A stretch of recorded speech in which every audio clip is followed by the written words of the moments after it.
All of you is more than enough for all of me, for every thirst and every need.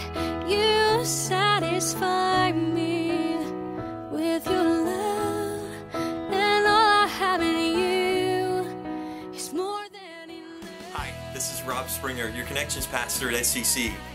And if you've been following along with us in the amazing race as we read through the New Testament, we've had a great time reading through the book of John this past week.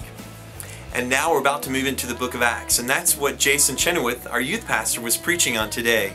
He opened with reading out of Acts chapter 1 verse 8. And it said, "But you will receive power when the Holy Spirit comes on you. And you will be my witnesses in Jerusalem and in all Judea and Samaria." And he presented that there are three misconceptions in regards to the Holy Spirit. Misconception number one, he's your crazy Aunt Edna. And he talked about the fact that we all have someone in our family who's a little bit crazy or kooky, even though we maybe don't want to admit that, but during family gatherings there's usually someone that maybe we stay away from. We're not sure what they're going to say or how they're going to act, and maybe they just don't have a filter, and it's exciting maybe, or interesting, or a little scary, but it causes us to withdraw and step back a little bit. And in fact, he said, if you're answering that question right now and saying, hey, there's no one crazy in my family, he said the sad truth is, it may be you. I thought that was a little bit funny, but probably a little bit truthful too. I'm sure we all know people that we tend to avoid. And the interesting thing about that is that what we think about the Holy Spirit? Are we a little bit worried or scared, or what is our view of the Holy Spirit? And is that causing us to withdraw or stay away from the power? He went on to talk about misconception number two, that he's our personal ATM, that we can just go and punch in a code or a password and get what we want out of that. And is that really the truth? Is that something that we think? Is that how we view the Holy Spirit? And his third misconception was that he's your secret code, that there's actually a way to decipher the Holy Spirit, that there's we have to figure God out, that he's hiding things from us.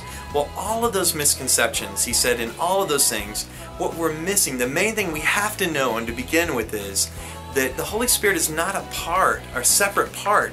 It's one and the same. The Trinity, God, Jesus, and the Holy Spirit, they're all one and the same and love us very much. They don't want to hide anything from us. In fact, they're wanting to reveal all of themselves to us. We have to be open to the power of the Holy Spirit and receiving that. If we're not careful, we can transfer what we know onto the Holy Spirit and get confused or a wrong understanding of the Holy Spirit. What is that big question that you're needing to ask God? And will you spend time with God and with Jesus and the Holy Spirit this week? And asking those questions, but also in listening and waiting for that response. And then, how will you respond? My prayer is that the Lord will bless you with an open heart, with ears to hear what He has to say, that time to spend with Him, and then a humble heart from J.R. Spirit. And it says, we will never know what is on the other side of a prompting if we continue to squelch the Holy Spirit. I pray that you won't squelch the Holy Spirit any longer. And don't forget, our last TNT is going to be Thursday, November the 10th, before we break for the fall, and then we'll start back up with the spring semester in the second Thursday in January the 12th. So come and join us. We hope to see you then. God bless you.